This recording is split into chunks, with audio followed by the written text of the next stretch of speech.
Now, a while back, I said to buy the best possible fruit and veg you can buy. I'm not on about the packaging or how nice it actually looks on the supermarket shelf. But what I am saying is the best possible, the best nutritional value that you can buy. Now you're going to say to me, how can I tell how nutritious a particular item is? Now, there is a piece of equipment that you can get, very inexpensive, and it's this. It's called a Brix refractometer. And what this piece of equipment does, it measures the amount of total soluble solids within a plant. Now, in a few moments we're going to be doing a test. We've got a variety of bits and pieces here. We've got a potato and we've got peach, we have tomato, onions, and we'll be doing a test on those so you can see the sort of values that shop bought fruit and veg have got. Okay, so we're going to go through the process of extracting the juice from various pieces of fruit and veg to check the percentage sucrose actually within the plant itself. So if you pan round and follow me, we shall go through a few test samples. We'll take a piece of tomato, and again just got it big enough to go inside the garlic press. So another clean part of the board, and we'll press that down. Now you'll find that some items of your fruit and veg would require a fair amount of strength to be able to squeeze enough juice out of it. One of the things you've got to watch when you're using a refractometer is that you don't allow the juice to dry out on the prism.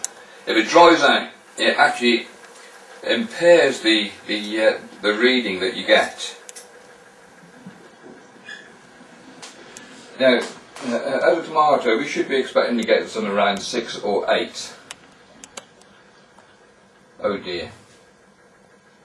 We have a reading of just about 4.2. So in fact, it's much less than what you'd actually expect to find on just a poor quality tomato. As a poor quality,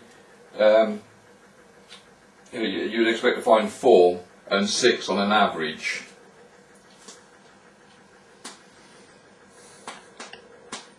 And as I said, 4.2. So unfortunately this tomato, the supermarket tomato, isn't that good a quality. And this is just an example of the fruit and the veg that we've tested over quite a few weeks. We've done numerous tests, and to be fair,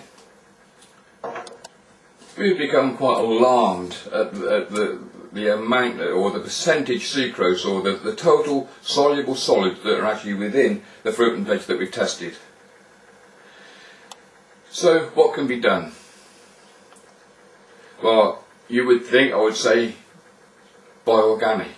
Organic going to be much better for you. Well, yes, organic would be better for you if all those essential minerals and nutrients are actually in the ground in the first place to be able to be taken up by these products. But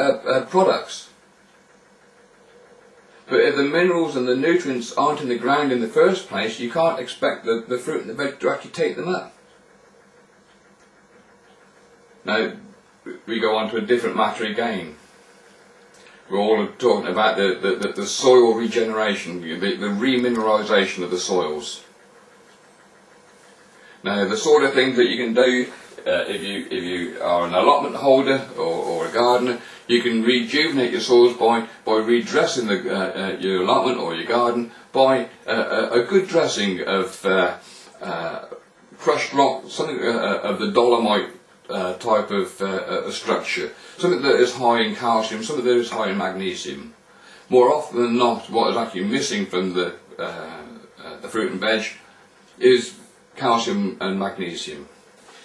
Now, just as an example, I just want to read you this particular statistic from an American ecologist called John Hamaker. You just bear with me while I read through these notes for you.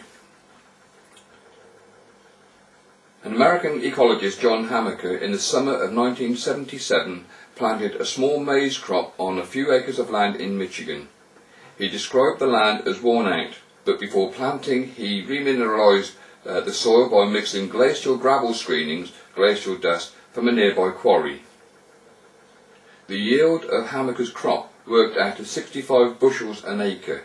It had been a dry season, and conventional chemical farmers in the area were harvesting just 25 bushels with the same variety. Even more impressive was the nutrient content.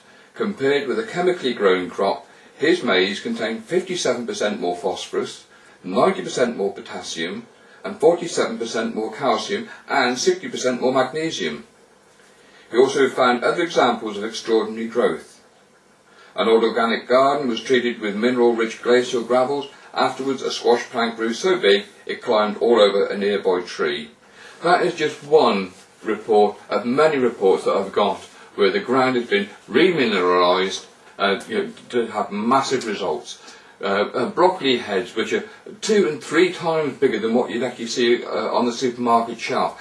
Carrots 1.5 foot long and 3 inches in diameter, just by remineralising the soils that our vegetables are grown on. A while back I used the phrase 8 essential sugars. Now I feel that these 8 essential sugars need some qualifying. Now we actually need these 8 essential sugars within our bodies. We need to be able to ingest them in the fruit and the veg that we ingest. Now, for the most part, most of us have about 2 of these essential sugars. Now, you might well be thinking that you've been told that anything sweet is bad for you. You know, we need to steer away from sweet things. But these essential sugars we actually need in our diet, because what the essential sugars do, they coat each and every single cell in our bodies, so there's a cell recognition.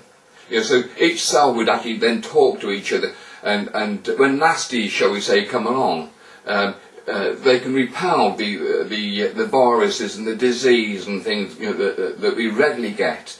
Now, when there's a breakdown in cell recognition, when there's a breakdown in the coating, shall we say, of these 8 essential sugars on each and every cell in our bodies, what actually happens is they become free radicals. And you know, they're carcinogenic, and they need, what should we say, you need the antioxidants then in your system to be able to neutralise these free radicals. Now, just to give you an example of some of these, these 8 essential sugars are, and excuse me from reading from the list because they are a bit of a tongue twister. The 8 essential sugars are glucose, galactose, mannose, fucose, xylose, N-acetoglucosamine, N-acetogalactosamine, and N-acetylneurominic acid. These 8 essential sugars, they actually combine with the proteins and the fats to form cell-to-cell recognition. So you can see that these sugars are essential in our diet. And as we've just seen with the test that we've done here with the Brix refractometer, we've shown that the percentage sucrose that's actually within these fruit and veg that we've tested, and we've sampled many more than what we've just seen here today. You can see that the essential sugars are sadly lacking in the fruit and veg. Our lifestyles have changed so much over the past 50 years. People are tearing around like mad things. People are eating on the hoof, not taking time to have good nutritional food. People are too busy to stop, and they're tucking into snacky things like packets of crisps, packets of biscuits, or hamburgers, or that kind of thing. Yeah, a diet that is high in energy but low in nutrition will eventually result to a breakdown in our body systems, and we will eventually go to the doctor or even to the hospital for treatment, and it puts a great strain on the National Health Service.